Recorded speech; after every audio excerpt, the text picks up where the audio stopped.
Welcome back to Booster Therapy and another episode of Commanding Presence. Today, we have a Dimir deck. That's right, that's what those symbols mean. It's a blue, it's black. It's Dimir.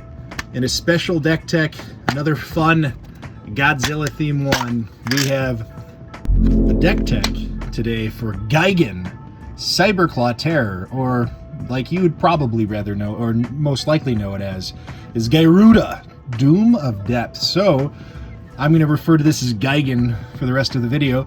Gigan is a companion card. We're not going to play it as a companion, but for 4 colorless and 2 Dimir, you get a 6/6 when it enters the battlefield. Each player puts the top 4 cards of their library into their graveyard. Put a creature card with even converted mana cost among those cards onto the battlefield under your control. So we're playing a Gigan deck focused on milling everybody and getting some huge advantage from our creatures, and hopefully, if we're lucky, their creatures as well. So like any deck tech, the first thing I'm going to dive into with this one is our ramp.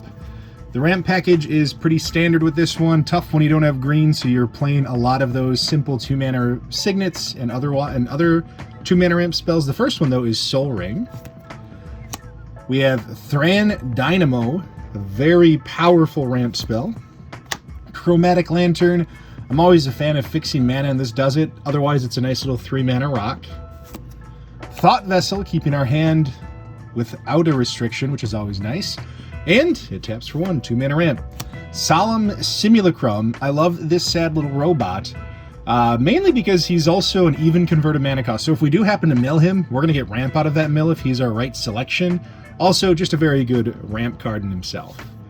The Mind Stone, another good 2-mana ramp spell that you can also sack and draw a card on. The Dimir Signet, we're playing Dimir. If you're playing Dimir, you should play the Signet. The Gilded Lotus, another nice big mana ramp spell. You'll see a few of these are of the larger variety. It's to help us be a bit resilient if we can't. One, Gigan is 6 mana, so we need to get to 6 mana as quick as we can. The other thing is, if we get locked out of playing our commander, we have some pretty big creatures in here, and we want to find our way to hardcast it if we have to. And the last one is Arcane Signet. Like I've said before in other videos, at this point, if you're playing Commander, I don't see how you don't play the Arcane Signet whenever possible. Next, we're going to talk about our protection, removal, kind of our way to control the board state a little bit while we're trying to build up some mana for Gigan in our strategy. The first one is Reality Shift, a great exile target creature spell for blue. There's not a lot of these types of cards in blue, so this is one of the more powerful ones. Arcane Denial, one of my favorite counter spells for non-mono blue decks. It's 2 mana, a colorless and a blue to counter any spell, and you get a little card draw out of it. Mystic Confluence, just a ton of utility packed into one card. Cryptic Command, similar to Mystic Confluence, you get a lot of utility out of this card, also just a very strong counter spell. Force of Negation, we use this to stop other people's combos. Really, you're just watching out for those infinite mana moves that somebody else is trying to make, infinite damage, whatever it is, it helps us to stop those pieces from hitting the board. The standard old counter spell with the sad, weird, bendy finger guy. Pact of Negation, another 0 mana cost counterspell, because why not? And Disallow, because I love the utility of countering a spell or countering a triggered or activated ability. It really just helps us to stay alive in the match. Next, we're going to look at a bit of our card draw with this deck, or at least non-creature based card draw. The first one is Rhystic Study, another staple for blue. If you're playing blue, you should really try to play Rhystic Study if you can afford it. It's a very, very powerful card, and it demands to be answered. Phyrexian Arena, another really good counter spell, another really good draw spell for black. So being able to draw an extra card every turn is absolutely worth the 1 life. That is why Phyrexian Arena, even though it's been reprinted many times, is still a $10+ card. Scheming Symmetry, not just because I love the 7-kit artwork, which I absolutely do. It's gorgeous. I have a playmat coming with this artwork on it, so I'm excited for that. But also because it's a very good political tutor. It helps you to make a friend or to make a deal and keep yourself going. And again, Gigan, you're going to move a little bit slower, and making those friends early on with something like this really does help. Demonic Tutor, because it's one of the best tutors in the game. Diabolic Intent, We get to play out of our graveyard more than one way, so we don't mind sacking a permanent, especially when it's something like Solemn Simulacrum, where we're going to get a card draw off of it. It's just really powerful. Next, we want to review our even mana cost creatures. So, Gigan can steal from our opponents if they have a worthy target, but we don't want to just rely on that because it's not going to make Gigan competitive enough. So we're going to look at building a good assortment of even mana cost creatures that we get to play off of Gigan. One thing to note too is this ability, when Gigan goes off, it responds right away to its target. So certain things like Eldrazi or other creatures that would forcibly shuffle themselves back into your deck, you can choose how the stack resolves in this case. So you have Gigan's ability where it has targeted one of those permanents, and you can choose to resolve it entering the battlefield before the secondary target of it actually being shuffled back in happens. So you can actually resolve some of those Eldrazi, and you'll see them obviously in our package. The first one we have is the Sower of Temptation.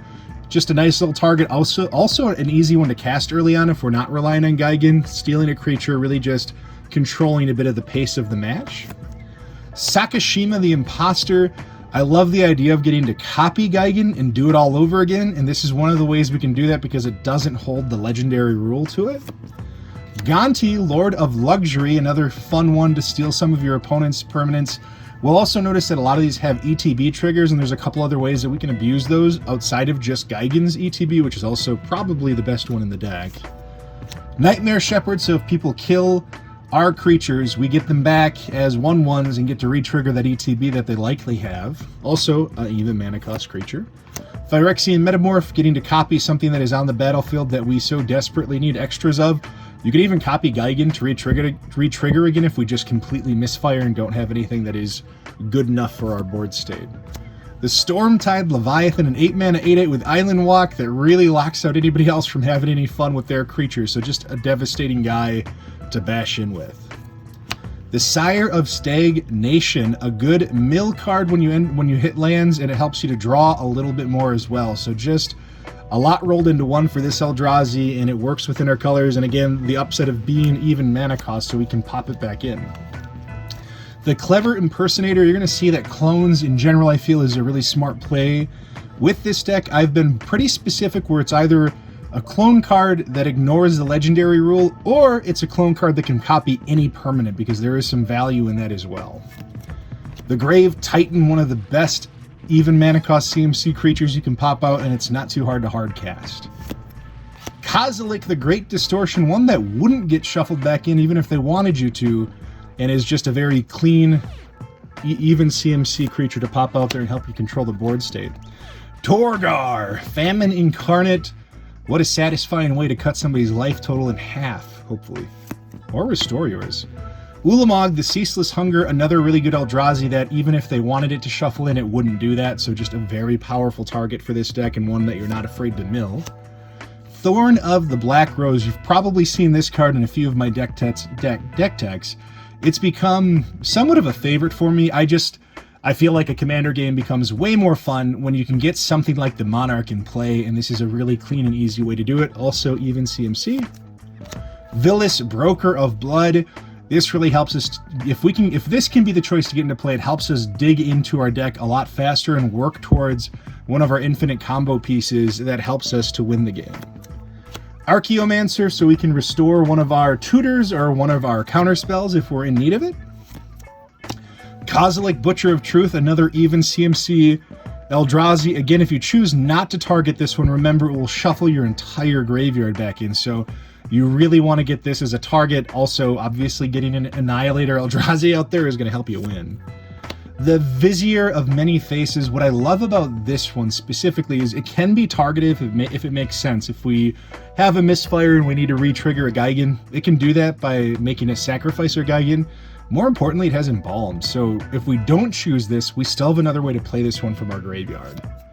The Tidespout Tyrant, something that just locks the board out. If you can get this thing out early, it is pretty devastating. This one, hard to read. It's one of those Yu-Gi-Oh cards. This one's Avatar of Woe. Another one of my favorites. Also, I'm not necessarily looking to hit this one with Gigan, although it works. It's 8 mana. I'm really looking to benefit off of the cost reduction to have a 2 mana 6/5 creature that can tap to destroy a creature. And the last one is Soul of Innistrad, as we're filling up our graveyard if we need a way to pull things back to our hands because we can't reanimate it with one of the many ways that we can do that. Soul of Innistrad really does keep us in the game. Also, even CMC, so we can return him from the graveyard to the battlefield if it makes sense and if it gives us access to more cards than we otherwise would have had. The next thing we're going to talk about is just some of our utility plays. There's a lot of different things that we build into this that just help us between flickering and getting extra value off of Gigan and other creatures. Also things that help us with reanimating and just strong utility spells otherwise. The first one is Ghostly Flicker. I love this one. It's an instant. It exiles 2 of our artifacts, creatures, and or lands and lets them re-enter, so I'm a big fan of that flicker. Thassa, Deep Dwelling, a very, very powerful... every turn we get to bounce something and re-trigger it like Gigan or whatever makes sense. The other thing that's nice about Thassa is in the graveyard, it is a 4 CMC. It's an even CMC creature, so we can reanimate it too.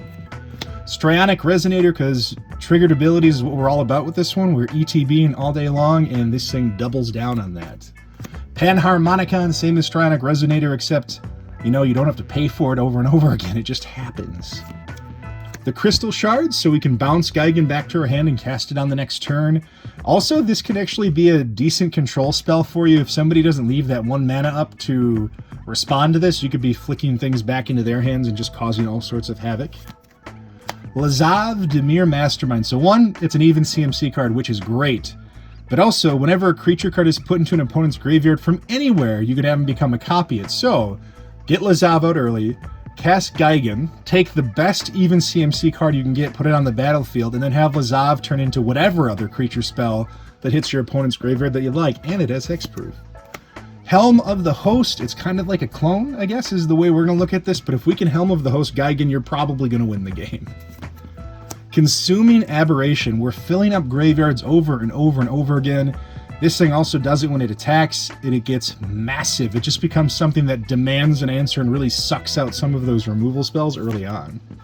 Animate Dead, that way we can use this utility card to pull back anything from our graveyard, so if we get 2 worthy targets and we're torn by it, hopefully we have this in our hand because we can do both. Entomb, to put the perfect answer into your graveyard. Entomb is just a very strong card for a deck that looks to reanimate. And, well, speaking of Reanimate, Reanimate is also a very good card to have in this deck. You're going to use it quite a bit. Living Death, as we're filling up our graveyard and everybody else's, this is just a fun card to cause a lot of chaos. Also, what you might find is you'll be in certain circumstances where people aren't creature-based, and you have a lot of opponents that aren't working off of a creature-heavy strategy, when, for the most part, we are.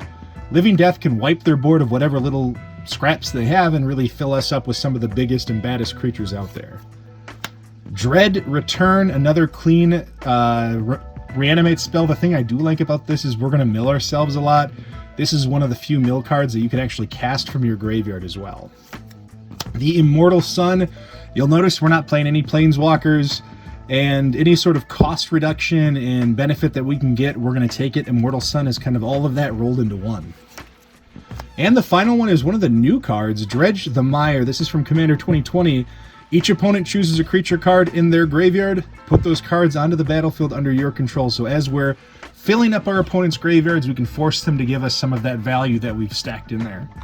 The last bit we're going to go through with this deck are some of our combo pieces. So this one, we have a very simple combo piece, one that you've likely seen before and a pretty easy one to pull off. It's Deadeye Navigator. So first I want to read what Deadeye Navigator does. The other thing that's an upside here is it's an even CMC, so we can reanimate Deadeye Navigator if we see it. So it's 6 mana for 5/5, soulbound. Oops. As long as Deadeye Navigator is paired with another creature, each of those creatures have tap a colorless and a blue, exile it, and return it to battlefield under your control, so it lets you flicker it. So the other card is Peregrine Drake that we have here. So when Peregrine Drake, how he reads, when he enters the battlefield, you can untap up to 5 lands. So the idea here is soulbounding these two, and you can get infinite mana just by these 2 cards. And then making sure you have some payoffs here. The first payoff we have is Expropriate. If we're going to work off infinite mana, let's play one of the best big mana spells you can possibly play. It's rare to cast an Expropriate and not win a game. The next one is Torment of Hailfire. If you've got Torment of Hailfire, just pour the mana into it and you win, which is great. So if you can find a way to infinite mana, this is one of literally the best cards you can play, and hopefully just hold up a counter spell so you don't have to, you know, have them stop you. And the last one that we can pour infinite mana into is Staff of Domination, just getting infinite life gain, or more likely than not, either tapping creatures so you can swing in, or drawing cards so you can find the answer, like Torment of Hailfire. Staff of Domination is that perfect way to find your way to that win. And that is my take on Gigan Cyberclaw Terror. As usual, there's a lot of lands here too. I am not going to dive through all of the lands, but the lands in here I will include in the deck list. It's in the description below. That deck list is also linked to our TCG Player affiliate link, so if you're looking to purchase it, or really purchase any cards, please make sure you support Booster Therapy and click that. The last thing I want to say before I close out this episode of Commanding Presence is we've also recently launched our website. Our website is simply boostertherapy.com, and we are selling some of our merch. So the playmats that you see in the videos that we have, some dice, and really more to come are all listed on our website. Every dollar you spend on there really helps to go and fund the channel and grow what we're trying to grow here as far as our brand is. And a lot of different things that you can start learning about myself and Patrick and engage with our community. So please, boostertherapy.com, give it a check. Otherwise, this is Booster Therapy, this is Commanding Presence, and thank you so much and have a wonderful rest of your day.